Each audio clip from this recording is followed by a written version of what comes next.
Great morning, great afternoon, great evening, wherever this conversation finds you. I am Travis Gray. This is Gray Transforms. Today we are blessed to be transforming with another great guest, Juan Denmark. Juan is a therapist in training and comedian who appeared multiple times on the Kill Tony podcast, which I am religiously a fan of. I've been to a few different of the Kill Tonys in LA and San Francisco. I've been to Austin one time and really enjoyed seeing Juan on the Kill Tony podcast. So Juan, how are you? I'm doing good. Nice to meet with you, man. Thank you for this opportunity. Very grateful to. Absolutely. When I heard you on the podcast, it was just it clicked for me because you said that you are interested in the field of mental health and interested in being a therapist. And I thought that was so resonant. I reached out to you, and it's cool that we're sitting down to have this conversation. Yeah, yeah. I mean, it's always a pleasure to meet people who are just as passionate about psychology and comedy as well. I mean, you put both those things work hand in hand together. So to kind of combine those worlds and meet cool people such as yourself, I mean, that's a privilege as well. So thank you. Yeah. And yeah. Thank thank you. It's dope, Juan. Juan Denmark. It's like the most not black name that I've ever heard of. I think Tony might have said something like that before. Where do those names come from? Denmark and Juan. Yeah, so my dad's name is Juan Denmark. That's the original You're start. Juan Denmark Jr. Yeah, yeah. So there's two of us out here who don't make sense to society. Uh, Nice. Yeah, yeah, but his father was a Cuban man, and so I believe that's where he didn't grow up with his father, so I believe that's where the transition from that to Juan started. Yeah.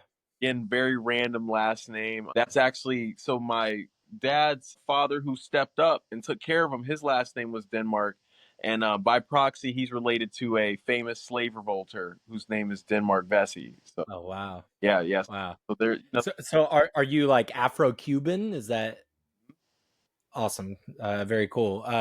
Yeah. Have you been to Denmark? Have you ever visited? so I was born in Berlin, Germany. I Okay. parents went to Denmark. I'd have to ask them again to see if they just drove me by there while we. But yeah, yeah. If I haven't been, then I plan on going again for sure. Absolutely. I think if you fly to like Central Europe, I know you're on the West Coast like I am in America. So I think generally when you fly to sort of like Central Europe, Copenhagen, Denmark is like a connection flight often. A couple of the times that I've been to kind of Central Europe, I visited Prague and I visited Italy. On my way to both of those places, I stopped in Denmark and I planned it so that I was in Denmark for like 36 hours or something like that. So I got to like visit Copenhagen. I really like bicycles. They have a huge bicycle culture. You can see chicks have I'm a booty connoisseur, and chicks like they all have this like very distinct bicycle booty. It's like it's like all of them are riding bicycles their entire life. Their ass is molded into this like very specific shape. Oh, okay, okay. I mean, I live in Portland, so we have a famous naked bike ride that happens every year Oh, really? yeah, I take part in it every year. And yeah, this is a very bike called Bike Town actually. That's the name of Portland. That's Okay. Yeah, yeah, yeah. So I ride my bike as well. That'll be interesting. I definitely got to do that out there for sure. Yeah, that's tight. I didn't know that about Portland. I don't really know that much about Portland. I read Shoe Dog by Phil Knight. That's like a Nike memoir and really great. Other than that, I don't really know much. I guess I know like it tends to feel something similar to a San Francisco like culture. And just what you described, a naked bicycle ride. That's dope. I would join the naked bicycle ride too. That'd I'm be the sick. black guy out there. So yeah, it's very you can notice me. I'm very easily spot when I'm there. Right, But for yeah, sure. Portland's a dope That's place. This is where I started comedy. I'm not originally from here. I moved around all my whole entire life. I just ended here. And so far so good. Just finishing school and yeah, I originally grew up on the East Coast, Virginia, Georgia. Um, okay. Hawaii as well. Spent some time in New Jersey for a little bit, and lived in Texas and Washington for a little bit. Yeah, Nice, nice. You've really well traveled, really well experienced. You told me that you were in the military as well. How long were you in the military for? for 12 years. Yeah, for 12. What branch is that? The army. Yeah. Cool. Yeah, I was in the army for 12 years. I was a paratrooper, army ranger. I did that. It was great. I mean, it was good. I left with both of my legs and all my limbs, and they're paying for school right now. So without that, I'd be in serious debt trying to go to college. And it's Yeah, that I mean that's awesome. Thank you so much for doing that, for being a veteran and having served the nation in that way. How many times have you jumped? about 40 times I've jumped out of air. Cool. Yeah, so it's a solid number. Jumping out of an airplane and comedy feel very similar. Uh, because usually before I get on stage, I get really serious. I'm quiet. I don't really joke around. Like you wouldn't even know I'm a comedian because of how serious I am before I get on stage. And I kind of treat comedy in the same way to jumping out of an airplane. Are you saying like you're feeling the nerves before that? It feels like you're getting into a dangerous situation. I just get myself focused, and I'm going over my material, and then I'm also meditating. I get in a deep meditative state where I'm just focusing on my breathing, focus on being present, not trying to get caught up in like, perceptual, impacts from others. I'm more just centering deep inside myself, and that's kind of what I took from jumping out of airplanes and I brought directly to comedy. And That's dope. yeah. That's dope. I like to hear that mindset. That's really cool. I want to get into more of the comedy stuff, but what was it that brought you into mental health? Like 12 years in the military, for sure, that has something to do with it, I imagine. What kind of called you forth into mental health? So at a baby, I would say like early pre-kid years, I was probably 2 years old, just always asking my mother a whole bunch of questions that she stopped having the answer to. And so I think from there, I've always been an inquisitive child. I've always kind of been quiet and observatory. I had an older sister. I'd always pay attention to her. I'd always pay attention to my parents. My parents were always gone for the military. So I kind of had to develop a relationship not only with myself but with the environment around me because it's always changing and I have to adapt and make new friends. And so I think being in that type of reserved place and having to observe my surroundings kind of just developed like a psychological, underbelly. And so as I got older, even within early preteens, my parents are already coming to me relaying heavy topics to me for release. And so I think it just continued to elevate from parents to friends to people I was dating to, and it just continues. And now everyone comes up, people come up to me all the time, and even if it's a first time meet, I've had deep I'm your therapist conversations within the first 10 minutes of meeting people. So Right. yeah, that's just a part of who I am. It kind of just naturally clung on to me. And so being in the military again, I was definitely people's unobserved therapist, as you will. And then actually, before I got out of the military, my final job in the military was a behavioral health specialist. So I actually worked alongside a therapist, and we actually worked with veterans, and we go around to different units, and they'd see me all decorated because of my prior military history. So they would be even more tuned to telling me their problems because they actually trusted that I've been to these places that they've been to. So I think my kind of experiences in the military, along with my childhood experiences, kind of just really gave me enough worldly experiences to kind of hear everyone's perspective and be open about it. That's cool. So, as a behavioral health specialist in that last job, was that more PTSD focused or some other focus? I mean, we were just a one-stop shop because it's the military. So this is still, even though it's 2025, I mean, the military still has a a bunch of steps behind in the mental health realm. So, you know, the mental health guy, the fact that they even have that job is a progressive move for the military. And so we're pretty much dealing with whoever walks in there, from a private who's dealing with problems with his wife that he just met, to the colonel will come in there and be like, yo, I'm just, man, I'm dealing with this whole unit, and blah blah blah. And You kind of sat in on like these maybe sort of like CBT or just like talk therapy sessions. Is that right? oh yeah, I mean, absolutely. CBT was, I mean, because we had, we go to school. They gave us our schooling in the military to get the job. So, I mean, CBT was a heavy focus. Just PTSD, things that veterans are constantly dealing with. They really made sure to give us like just enough tools to where we could work on the fly. And all right, Yeah. you're in this hellhole, this guy's messed up. Just give him something so that he can feel a little bit better about tomorrow. And so that's Yeah. kind of got a little bit of everything. And Yeah, that's dope. I really resonate with those like those experiences of growing up. Like it's so funny how quickly that can happen as a therapist. Like the energy is very unconsciously experienced and sensed in a person. When you're really that therapist, when that's like so true to you, yeah, that within 10 minutes people are telling you about like their life story. I mean, there's all kinds of moments that I could recollect of people just divulging information that was like, dude, maybe you're not wanting to say that to me right now. You might not be ready to like we're not this is not where we're at right now. It's funny. And I always feel, it's just probably you too feels like so naturally like I'm obviously I'm gonna help in any way that I can in that moment as well.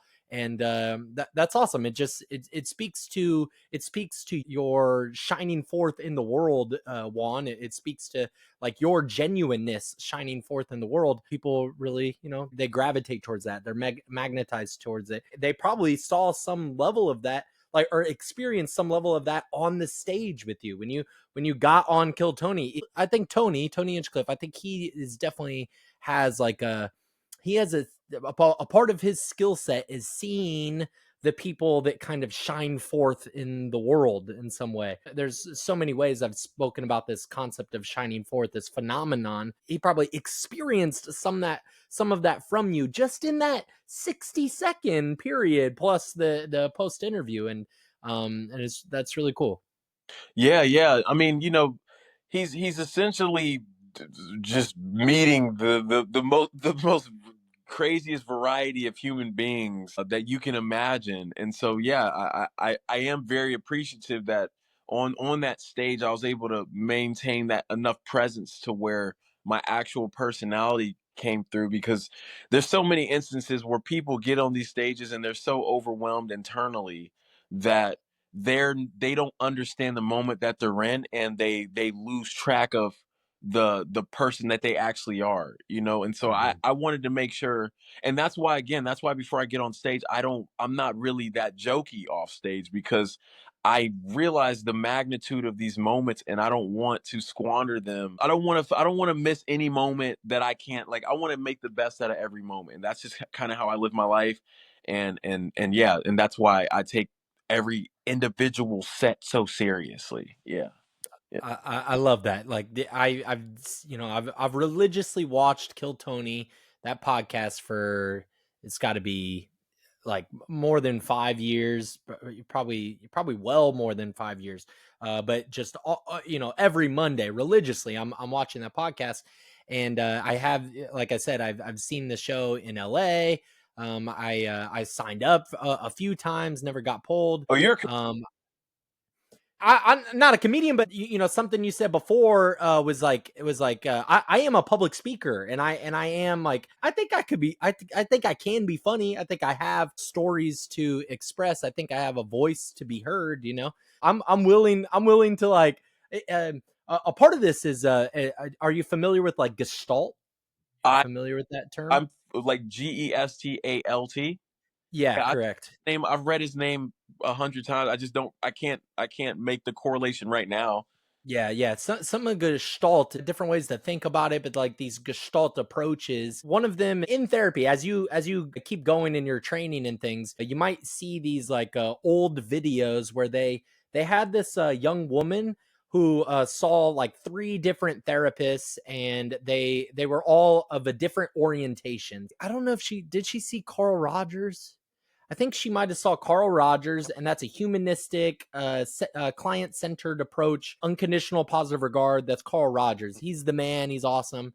Really love his work in humanism. I think I'm not gonna recollect the name perfectly, but the one that she was most uncomfortable with was this guy, this therapist, this that's like smoking a cigar in the middle of the session. Like this is old videos, so they could do that. Then she was making her feel very very uncomfortable. A lot of the Gestalt approach was about stage fright and being like, the light is on you right now, and what does that mean for you? What comes up for you as a result of you being on stage and that light is centered on you? What are the what's the angst that's coming up? Some of the theory around that is that might be metaphoric of the ultimate obstacle or obstruction in your being in the world. The ultimate obstruction is that you'll be seen in a light that does not match how you see yourself.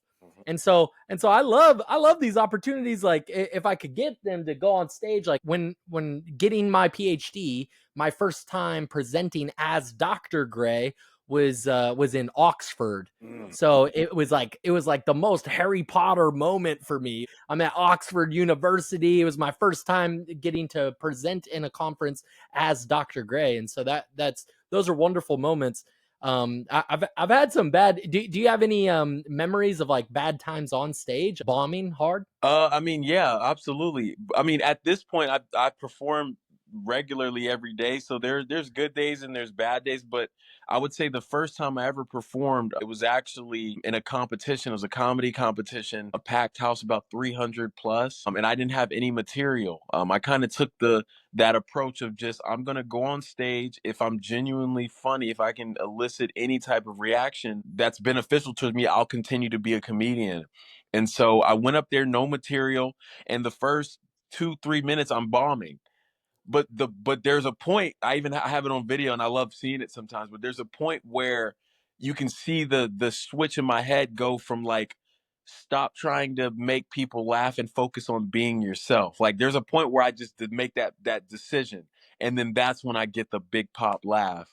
And then that's the moment where I was like, oh, I'm a comedian. Like, this is what I'm gonna continue to do. I have those moments where I bomb. Oh, well, the worst bomb I ever had was in Phoenix, Arizona. I did a open mic. It was like a variety mic. It's like where the people play music. There's some comedians, and hardest mics to do as a comedian by far. Uh, and it was a packed house. It was like a club. It was like a big packed clubhouse, and it was all black audience. I did some really risky material, and man, they didn't like none of it. There was only one guy in there. He was like, "I feel you, brother." It was a bad bomb. So you as a black man in an all black audience, you said it was risky material. Like, Yeah. what was the risk? So it was a joke about I don't want to burn it completely, but it was just a joke about me having a woman take a charge for me. Like, I'm telling a Yeah. true story, but Yeah. the pun. It just didn't resonate with the crowd. Yeah, yeah, yeah, yeah, yeah. Because yeah, I granted her a permission to do something after that that wasn't favorable for that particular audience, Uh, and and yeah, they didn't like that at all. And but uh-huh. that bomb was meant so much to me because that ego death. Like, once you can Yes. just lose your ego on a big stage, lose Yes. the fear kind of goes out the window. And so I was able to attack comedy much more confidently after that, because I was like, I know what the worst feeling feels like already now. Like, it's Yes. five, we're cool. Yeah. Yes, I totally I totally get that. My experience with that, like the biggest on stage ego death, bombing, whatever, was that I started getting interested in like maybe attempting stand up and things like that right as pandemic started. Oh, wow. So that kind of like that like quit the momentum very quickly. There was like a coffee shop over here. Like there's a couple of spots that we can get. I'm in downtown San Jose, California. Nice. It's mostly Silicon Valley, but there's some. Do you know that? There's an Asian chick. She's a golden ticket winner on Kill Tony. She's from here in San Jose. She does this like she'll like sing. That's a part of her show. Is like she'll sing. I She does these think I've seen her because I might have a buddy who does comedy in San Jose as well. And he definitely knows her. If I like, so I've yeah. seen her through his page because he probably does the. I think I know what coffee shop you're talking about. I think he performs Uh, there on a regular. Cafe for Scotty is what it used to be called, but now it's Nirvana Soul. I know a little bit about the owners there. They're doing great business. But when it was Cafe for Scotty, I had gone to this. It was actually a poetry slam. It wasn't comedy. It was a poetry slam. And poetry slams, I'm like I appear as a white male. You know that like that's how I'm showing up. And for a poetry slam, they really want more cultural adversity. They want it really specific to your skin or your sexuality maybe. And so I go up and I we did two poems. So the first one like kind of gets you into the second round. And my first poem was good. My kind of one of the premises of the first poem was, oh, if you it's crazy that America like will let you eat fast food for 24 hours a day, like it's open 24/7, and then they'll let you go to the gym and kill yourself to death for 24/7, but they won't let you go to the library for 24/7. Like public libraries are not, there's not a 24/7 public library. That's crazy to me. So that was like a major point of my premise in that first poem. So it worked well. I'm a therapist as well, so like I get the adversity. So it made sense. But the second time I was like, man, I want to like introduce something like some comedic factor here. Like we're all so serious in this Right. poetry slam. Like I ain't trying to come out and cry all the time when we're out on the town or whatever. So I do this second poem. Well, this was on International Women's Day. The guest poet was like she turned lesbian later in her life, and she brought her girlfriend. Both of these girls, they're very masculine women, and they're like 6'3". I'm 5'8" on a great day, and I weigh 160 pounds. I'm strong, but like these women were towering over me, and they showed up on a hog, like on a real fucking motorcycle with leathers on and shit. They were like, the archetypal lesbian couple, and one of them was the guest poet, and then her girlfriend was in like the front row of the audience, and I'm doing this second poem.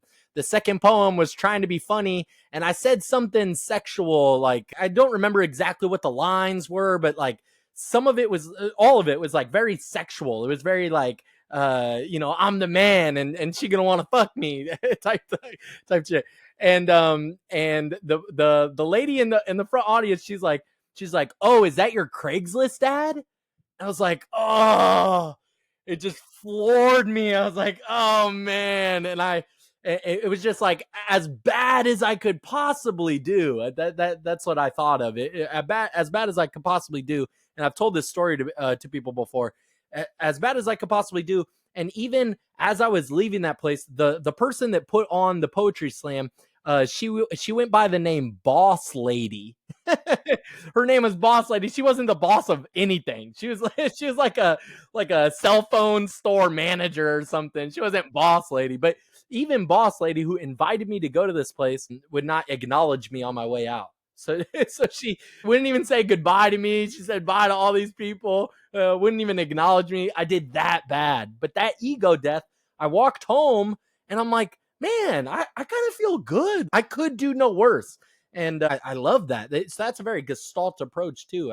I love those experiences. Yeah, I mean, you just gotta like for me again, life is short, man. Like we can be attached to these minuscule moments where we feel really embarrassed, or we can look at it as another method of growth. And I'm really like, I mean, I'm just leaning further and further into that. I think when I first started doing comedy, I was much more concerned about how people felt after I got off stage. Today, I'm not the same person that I was 3.5 years ago. So I think that that continual progression. I mean, because I live in Portland, so it's a very, I mean, I think the consciousness between San Jose and Portland may be relatively similar when it comes to Mm. that type of stuff. And there are groups of people who do get very sensitive.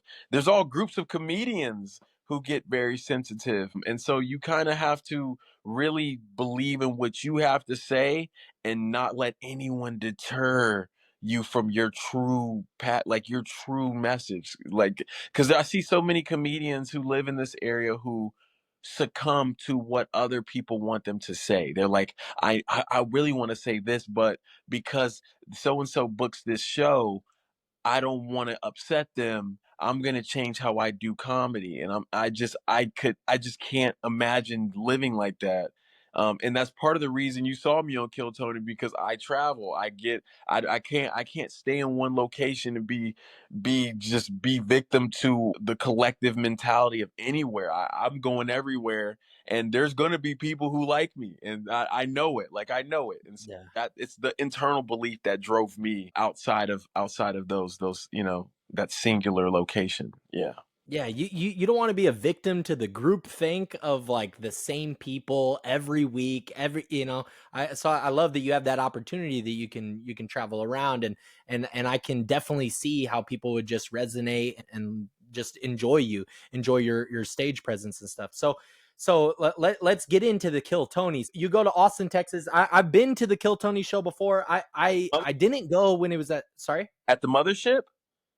Not at the mothership. So when I went to Kill Tony, it was at it starts with an A, maybe Antone's. Anto. Okay, yeah.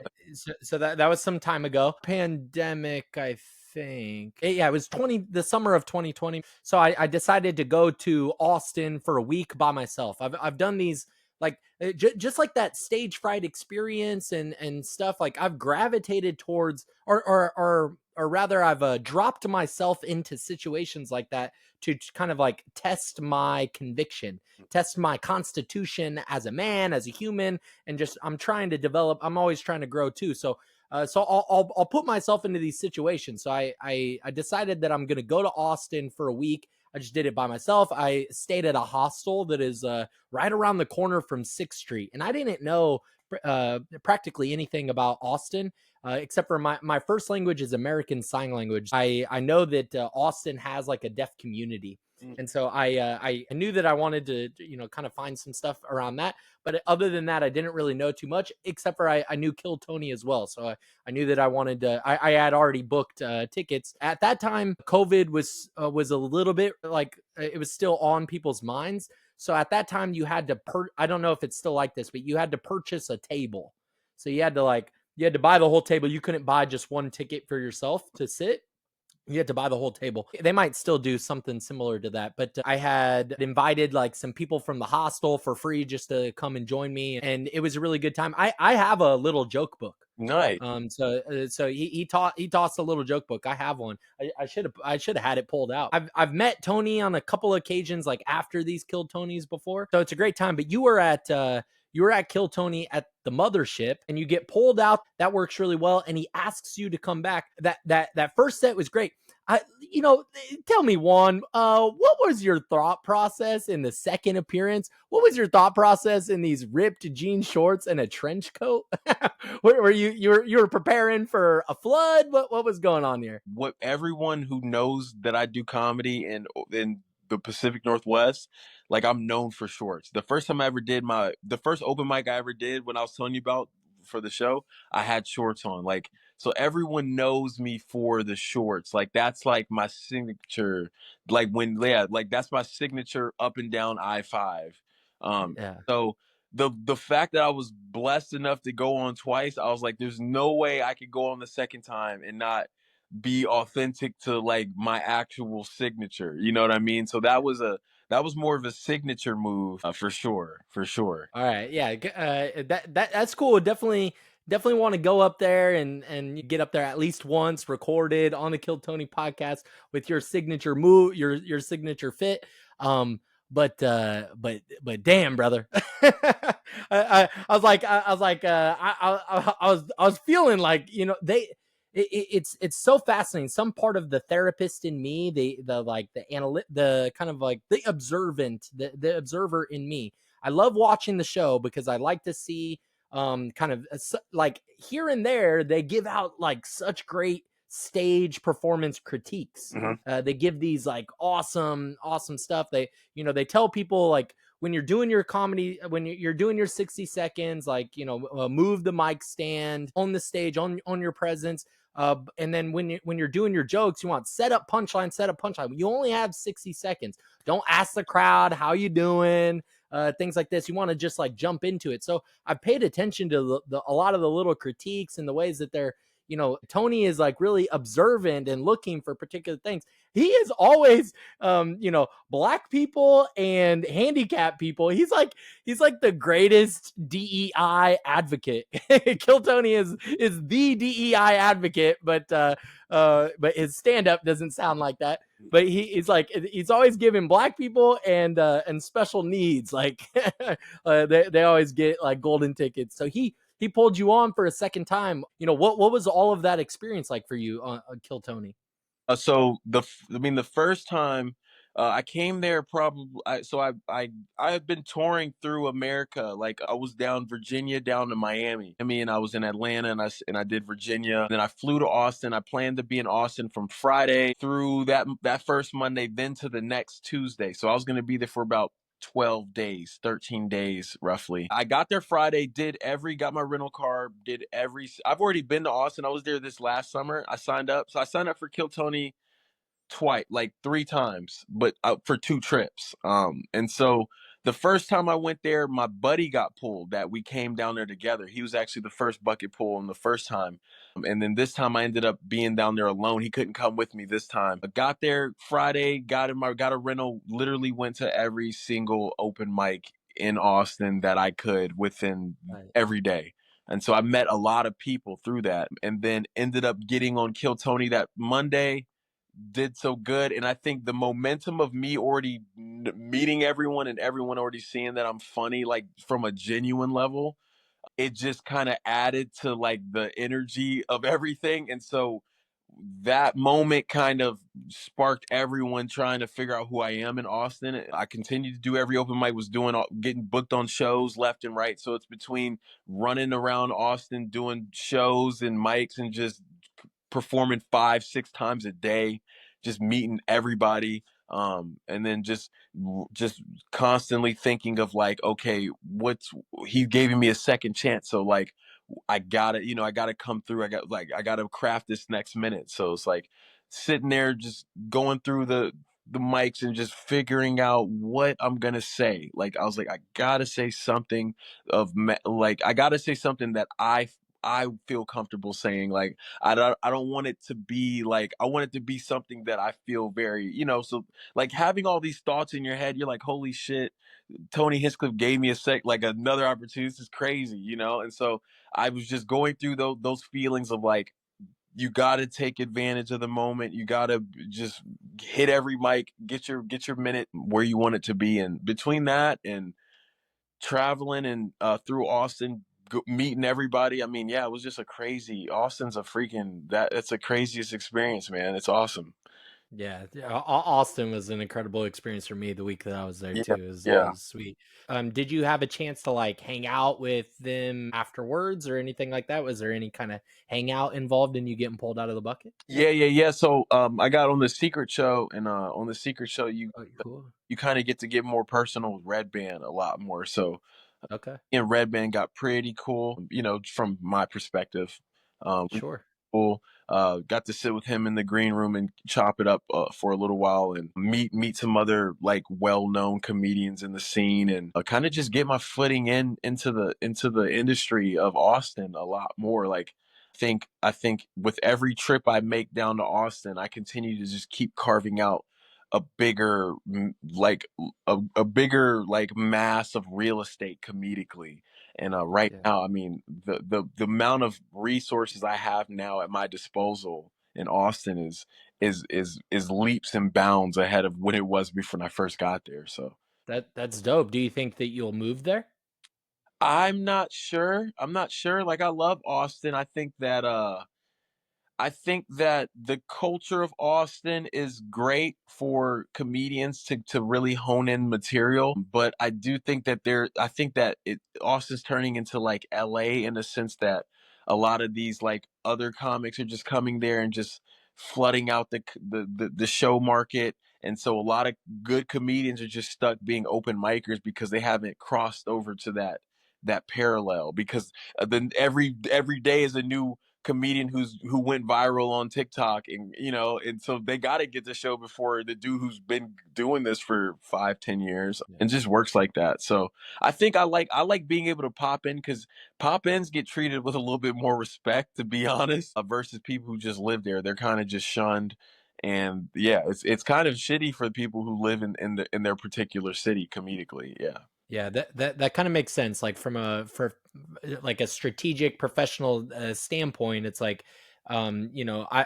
it's nice to give them time to miss you. Yeah. When you're like if some of those great guests on the Kill Tony podcast, I got tickets recently for, I think it's an Oakland show, and it's like the Kill Tony Killers show or something like that. So it'll probably be Cam Patterson and the Big Red Machine, and like all like some different regulars, maybe Hans Kim, and like a group of regulars will probably do this show here in Oakland. The regulars, because they have crossed that threshold that you're kind of describing, they are not in town on weekends. They're actually going to other shows, and they're doing their little gigs and tours and stuff. So they're also just like, popping in and out as well. Okay, yeah, because I was like, oh man, I was telling the recording, I was like, well, here are the remaining questions I have for the conversation. What a joke that happened to be, but what a cool dude. Anyway, I thought I might never see that guy again. You just vanish into the ether. No, that's cool. So I was gonna ask you about like what is your writing process like? Did you do like did you prepare at all for the interviews after the like after that 60 seconds? Like I know you prepared for that 60 seconds. Did you prepare for the interviews afterwards? I mean, I have jokes about all of my life. So Yeah. I mean, essentially that's preparing for the interview, but I mean, ultimately, no. I think I kind of Yeah. let the interview just be what it is. I'm like, Cool. if this is what it is, it'll work. I don't. It's kind of hard to prepare for like like such a improv moment, So Sure. Yeah, yeah. That's dope. I feel like some people have gone up and have prepared really well for every moment that they are on there, and kind of like they make it work really well. He really has respected that. So like what is your tend to be your joke writing process? Just things that are coming up to you? Are you handwriting stuff in your phone, or what's that like for you? Yeah, so I mean, my writing process is a mixture of conversations that I'm having with people that turn into something productive, lived experiences, observations. What I usually start out by doing is if sometimes hold like at this point now, sometimes I can write out an entire joke from start to finish as soon as it hits my head.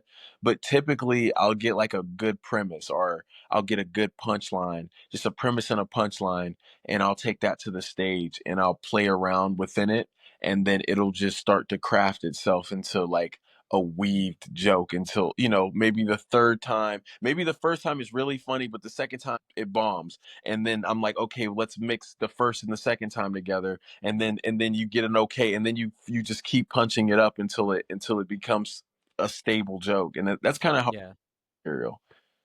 So like some of the actual performing it is a part of like an editing process that kind of just gets it right. Right, yeah, and I have yet to do sets the same way. I still alternate jokes. Even if I may do the same joke, but I don't present it the same way. And I think I like that perspective. I like that way of doing jokes because it allows me to stay fresh, and I find new pockets of funny when I'm able to Yeah. kind of leave some room for manipulation. Dope, dope. Yeah. Well, to tie this all in, I wanted to title this conversation "Laughter is Mental Health Medicine," and as a therapist, I have a lot of clinical experience and I see clients now. It's a challenge of ethical confidentiality. Have you thought about things like that? Have you connected your interest in mental health work with like the laughter is medicine concept? I mean, yeah. I mean, there's always going to be like people who have ethical concerns when it comes to having a therapist who works in that field of comedy. I've kind of accepted my fate in that regard because I feel like I'm going to get the patients that I'm going to get at this point. I think it's more beneficial for me to go the route that is more true to self, and I'm going to gain the patients who genuinely feel connected to what I'm doing organically, rather than acquiesce to, this certain type of like presentation so that I can get more clients. I think just being my truest self hasn't failed me this entire time I've existed, and I think it would just be a detriment if I deviate at this point. Yeah, So I love that one. You have a consistent rooting into your being true to self. That's really awesome. That's really shined forth in our conversation. Where do you think that has came from? Like where did that start for you? That you were just recognizing that you had to be true to self. You're going to magnetize whatever is magnetized to you, and that just is what it is. And so why be concerned about anything that is not you? Right.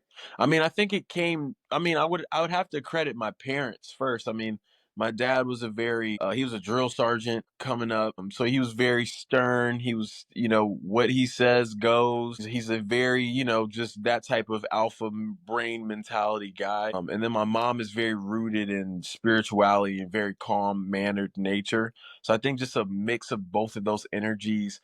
I take some of my dad's persona, performatively, and then also I'm like still grounded in like, self and trying to, remove my ego from situations, which is probably more connected to my mom. So I think kind of like a really cool mix of both of my parents kind of made the person that I am, which I'm grateful for. Yeah, that's Yeah. that's awesome, tremendous. It sounds like you do have like really great building blocks for being a really great therapist in life. There's also this like archetypal it's an archetypal image of like the wounded therapist. Mhm. Is that something that you resonate with? Like did you come up with like a lot of trauma? For example, for myself, my father passed away when I was very young, and my mother is deaf. So I kind of like raised myself in a lot of ways. I've been blessed and lucky in a lot of things.